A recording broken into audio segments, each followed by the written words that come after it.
So, my niece saw a spider in the house and she asked me to take it outside. She didn't want it to get hurt. She's all, there's a spider, there's a spider. Can you go get it? Go get it. But take it out. Don't hurt it. Don't kill it. I said, all right. Well, what I did was I took the spider out, had a nice dinner, had a couple drinks, had a good conversation. Turns out the spider is a pretty dope web designer. Welcome back to this podcast. It's been years, months. I forget. I keep restarting this damn thing. But I am going to stick to it this time. New Year's resolution. Maybe it's too early. Maybe not. For next year. Anyway, Kabuay.RIP. Yes, that's an actual domain name where you can find all the links to the previous shows. Available everywhere, Spotify, Apple, all over, wherever you find podcasts. And then now YouTube. My goal is to have something once a week. It's quite ambitious. Actually, I would want to have something every day, but I'll stick to once a week. Once a month, maybe. No, once a week. That's a good goal. So if I don't have a podcast once a week, please call me out nicely. Just kidding. No, but definitely once a week. There's going to be, say, 1 week will be kind of some updates. 1 week, I'm going to kickstart the interviews. I had some dope interviews. There's a couple that I haven't released since 2021, I think, around the pandemic time. So I'm going to edit those and release them. But look out, once a week, there'll be a Q&A once a week. Something kind of weird, obviously, because if you know me, I like weird stuff. Then an interview. So look out for that. So bring it back to me, my favorite topic. What's been going on? Some events. Had my first event of the year at Faction Brewery with Malaya Botanicals, Malaya Collective over in Alameda here in the Bay. It was a reggae night market.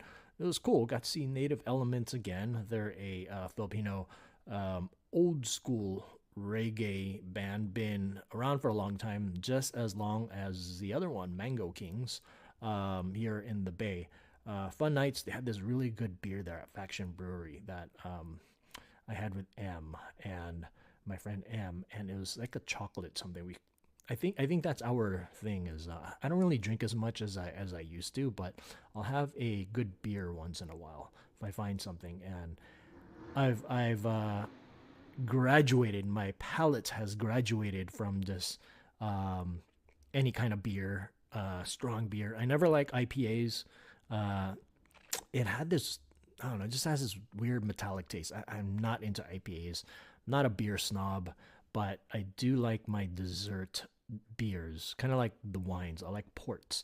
And there's a good beer at Harmonic Brewery, also in Alameda. I forgot the name of it. It's something. The name caught me, and I'm kind of superficial that way. If there's a dope name for a beer, I'm gonna try it out. And it had to do something with like cemetery or death or something, but it was good. It was served in like this little 5 ounce extra large shot glass, I guess, and you have to sip it. And I remember we were over at Malaya Botanicals, and then we were having dinner. It was after I did a tattoo, so we're having dinner. Or was it? I don't know. It was one event, and then I bought it, and then I said, "Oh damn, this is different." And then I passed it around the table, and everyone had the same reaction. It's kind of funny, but anyway, check that out. So there's gonna be monthly night markets in Alameda. I should be taking part of most of them. Let me see what else. Did a dope tattoo with Michael and Brian. If you don't know, so Michael is from Studio Demili, who does this great.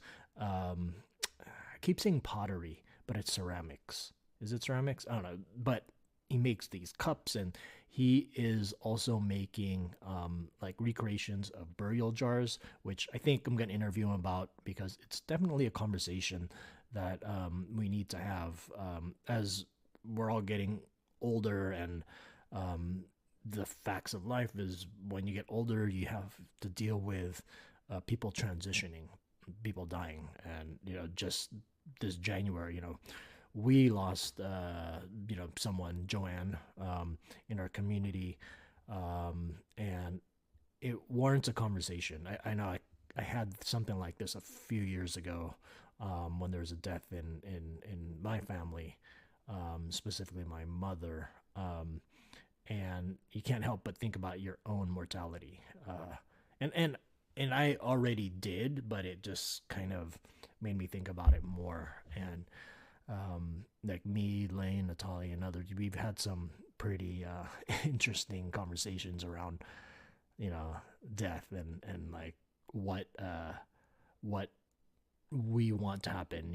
Like we don't want to have the awake with cheese pimiento bread and going to church and all that stuff. So what are some things that we can do that are kind of different?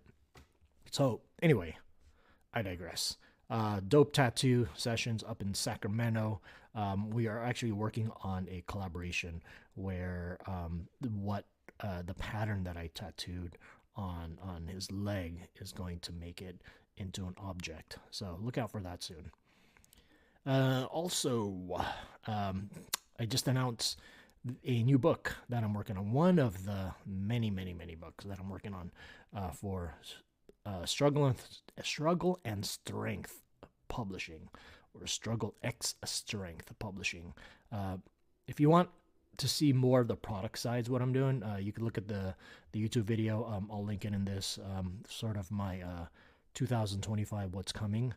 But the one that I guess I'm looking forward to is Little Mamba Batok. Little Tattoo Practitioner is the rough translation. And this book is a kid's book, but I think that adults will enjoy it. The story is so good, and I struggle when I describe it because I don't want to give any spoilers, because a lot of, I mean, just like with Dasig and Apoy ni Lakapati, they have these endings. I don't know, maybe when I write things, I'm thinking of like M. Night Shyamalan too much, where it's like, oh, you gotta have a holy crap moment at the end. But this one is similar in that vein, or I mean, not really holy crap for this. I mean, because it's a kid's book, but I wanted to do something that was different than the other two graphic novels I did. And the other kids book I did, actually, the Sulat by Bayan Kids that I did with Bayani art. But this book is about a little practitioner, and she visits her village of her Lola. I'll leave it at that. But what I'm also excited about this book is that I made these tattoo tools for kids and kids alike. And you can actually create some patterns or kind of learn the tapping technique, in a artsy way. And I'll talk more about that in a future podcast as we finish up the book. It's about maybe a little over a third complete. I'm going to be launching a Kickstarter next month, actually, in probably about a week. So pre-orders can come in as well as these kits. So look out for that. I'm really excited for it. We're going to have a couple events. I've already been hit up by a school to do something, and then we're going to have a book launch with some activities and vendors and all that stuff. So I'm looking forward to that, to touring it around the country, and hopefully some of these lil Mambapatoks can become practitioners. The hope is that kids that may get inspired by this book, or adults who actually receive batok, and then kind of gear their kids towards a cultural practice at a young age, because honestly that's what's needed. We need people that are at a young age deep into this cultural practice. You know how like we force kids to take soccer, piano lessons, and all this other stuff. Other cultures, they have their dance and their language, and but the tattooing, yeah, I know, I get it. It's kind of controversial and all, but I think that having them exposed to something like this would be beneficial culturally, physically, because there's a physical aspect to it. There's also storytelling, creation, but I think that we need younger Batok practitioners, and that is a challenge, especially out in the diaspora or in America specifically, because we're so far apart. Um, People hit me up like, "Oh, how do I learn?" But I live in Idaho or Canada, and it's like, first thing you got to do is show up. So that's a challenge, but maybe there's other ways that we can kind of grow this curiosity, and this book is, maybe a vehicle to spark that curiosity. All right, what else? What else? Next month, PYC, Philippines Youth Conference, UC Davis. Gonna be taking part of that. I don't know. Maybe I shouldn't be talking about it, but I haven't confirmed yet. But yeah, I've done it before a few years ago. But I always like doing these events, especially with the Utes. The Utes. You can't blame the Utes, as Bob Marley said. Also, what's coming up is Santa Clara University doing something for their, I forget what it is, some Asian event at the university. I did something there long time ago in the old days, back in 2017 or 16. But I always like doing things that are hyper local. So if there's any schools that are listening, or anyone, or some of you have kids that go to these schools, local schools, yeah, let them know. Hit me up. I've done things at almost every school. I would say major school, like Berkeley, Stanford. Where else have I gone to? All the Santa Clara, Santa Cruz, uh, the ones in San Francisco, all of them. But I want to do more school stuff. Then another event that's coming up is I'm going to the Midwest, Dallas, in March. So Dallas, there's an organization over there with some run by some old homies that I've worked with from Houston. So from Houston down to Dallas, I've always wanted to go there. It'll be interesting in these times. I'll be sure to, I guess, be careful. Is that the right word? Do I need to bring my passport with me? Do I? Brown, is the brown being frowned on? But Dallas. So Dallas, I'll be doing a talk, and I also will be tattooing. I have a piece that I'm kind of sketching out, but I really want to start working on more epic pieces. I have maybe a couple that I'm working on right now, but none of them are done, so I can't post them. But in time. So if anyone's interested in a dope, epic piece, hit me up. All right. I'm surfing. What am I surfing this week? So things that I'm looking at this week. I've been geeking out on DeepSeek. So for those that kind of follow me or know me, I'm a tech nerd at heart, and I don't even know if tech nerd is a right word or whatever. Tech bro and all that. Because what's weird is that technology's become politicized. But what if, growing up in the 80s, like all these sci-fi and Star Wars and superhero things and all these things that we grew up with as kids, like even the Jetsons, Back to the Future, flying cars, and all that stuff. I think that as I'm trying not to swear, that is something that we grew up with. It was in the culture. So now that we're seeing some of these things in real life, like you go to San Francisco and you can see all over these Waymo driverless cars, and I've seen like people just in the car, like kind of amazed, and I'm still amazed. I've ridden it like hella times, but I'm still going like, damn, this is cool. This is stuff that I've dreamt about since I was a kid, and then flying cars and all that. But anyway, back to DeepSeek. DeepSeek is a rival to ChatGPT.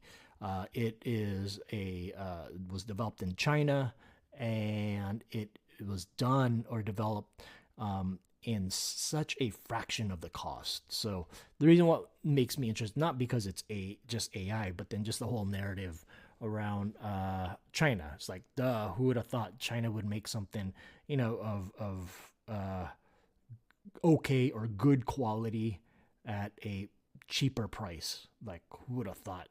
These people they didn't see that coming. It's like, hello, like Anta. Anta, for those that don't know, make shoes, sponsor of Clay Thompson and Kyrie. And I get it. A lot of people make fun of things made in China, like Timu and whatever. But guess what? 90% of the stuff in your wardrobe is made in China. And this is not me like stomping for China. It's like, yeah, get out of the West Philippine Sea. But I'm talking about it in a cultural context where what's funny was when TikTok was banned, then people started, what was this, downloading Red Note, and then all these Americans, mainly Americans, were like, oh, whoa, I didn't know China had this and that, and the lights, and seeing the technology, and all, Beijing and all that stuff. It's like, where Americans are generally in this little ass bubble that have never traveled out. So the world is big, and I think that in order to get out of that bubble, to widen your perspective, you have to get out there. And I know it's easy to say, you need money and things like that, but you know what? Read some shit. If you got a phone, read something, about other places in the world, right? And that's where I guess you'll broaden your perspective. So, DeepSeek's something that I'm playing around with, but I think that there's always going to be a question around like AI and the use of artists. Like, I see in Threads. I'm on Threads, by the way. I'm kind of into Blue Sky a little bit, but I'm not getting that much people on there. But Threads is where I mainly use it as a dumping ground for my thoughts. But anyway, I see all these artists complain about AI, and I get it. Yeah, it was trained on some copyrighted material and blah blah blah blah. I get it, but in my perspective, if you're complaining about AI, and which, yeah, you have the right to, and blah blah, all that stuff.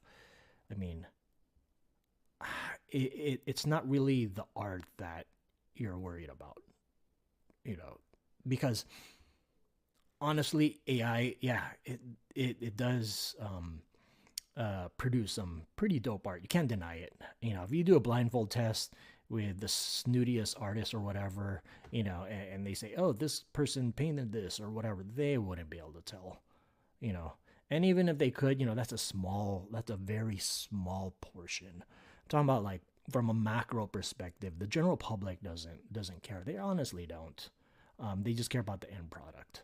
I mean, we buy clothes that are made, not in the most ethical ways, right? But hey, as long as it's cheap, gets here fast, is good quality, all good. So I really don't see the argument where artists will say like, oh, this isn't art, because, like, what is art? Everything around us we see was made by an artist, more or less. There's the whole banana on the wall with duct tape. Yeah, is that art? Yeah, it is art, but is it good art? People complain about it. Anyone, I can do that. So, I think that is the mute point there. I think that artists, if it's artists will that are painting and doing the more traditional ways, yeah, your work should be worth more.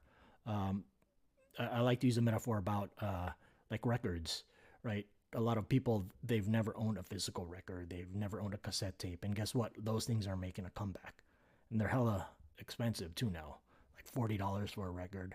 When we grew up, it was what, $10, $5. So I think that there's going to be a shift where the people that are doing things kind of manual, their services and their skill should and will be appreciated more in a world of AI. I can talk more about this a lot, but I guess another thought is too is that for me, where I have one toe as an artist, another toe as a cultural practitioner. To me, as a cultural practitioner, I would want all this cultural stuff in AI, because the goal is to normalize it and spread it and have it revitalized. And in the future, people will be using AI whether you like it or not. It's kind of like, oh, I'm gonna use a fold up map that's in my glove compartment and not use MapQuest or Google Maps, or I'm just gonna look it up on Yellow Pages. I'm not gonna use Google. In the future, people will be using AI as their front end for information, whether it's typing something in, whether it's talking, whether it's using a camera or voice or whatever.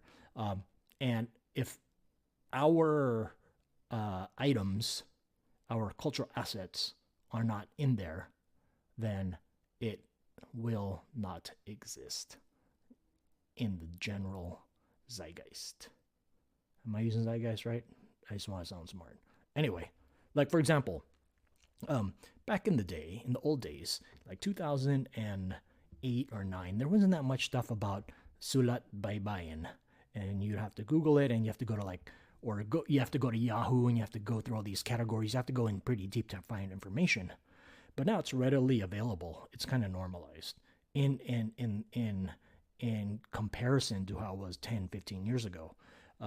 ChatGPT, I posted something about ChatGPT, Claude, and DeepSeek, some of these large LLMs, they do have the capability to translate things in our writing system, but it's not correct.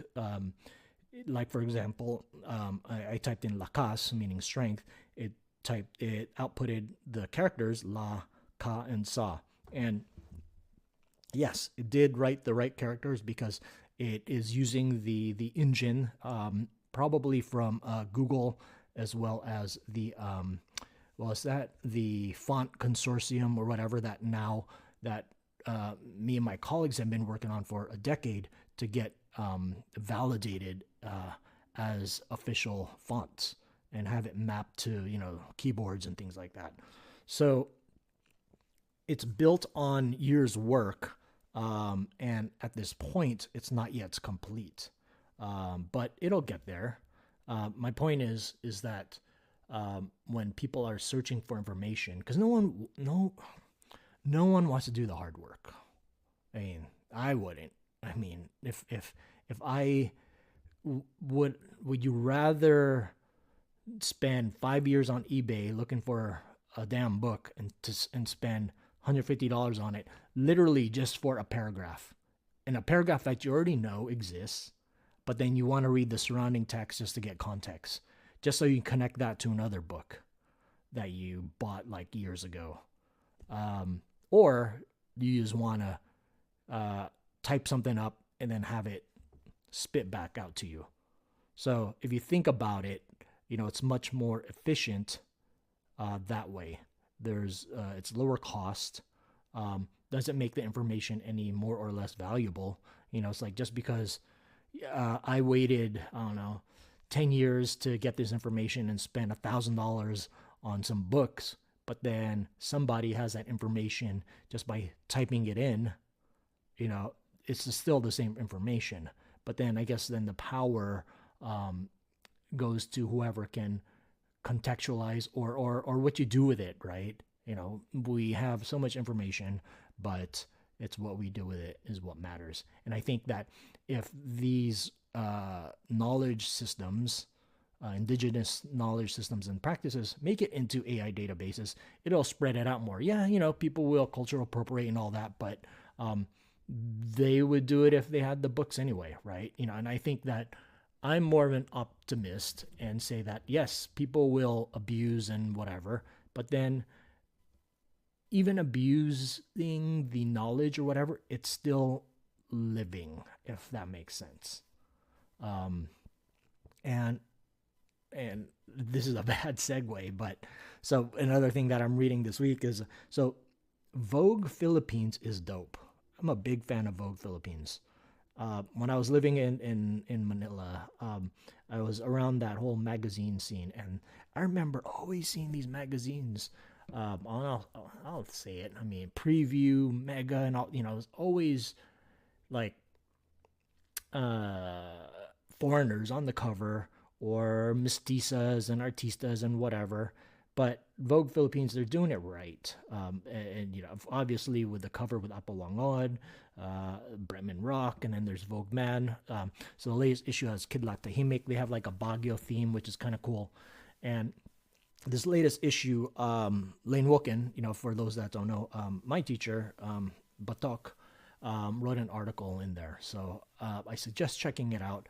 I'll add a link in the show notes so you can read it. I think that's it for now. But next week Q&A. Hey, send me a voice message. You can DM it. Hey, on Instagram, you do that voice thing and you can ask that question and just send it. And then I'll use that on the next episode. Next week, I'm going to do a Q&A. Or you can email it to me, k@kabuay.com. But I think that's it. All right. Thank you. Salamat. Peace.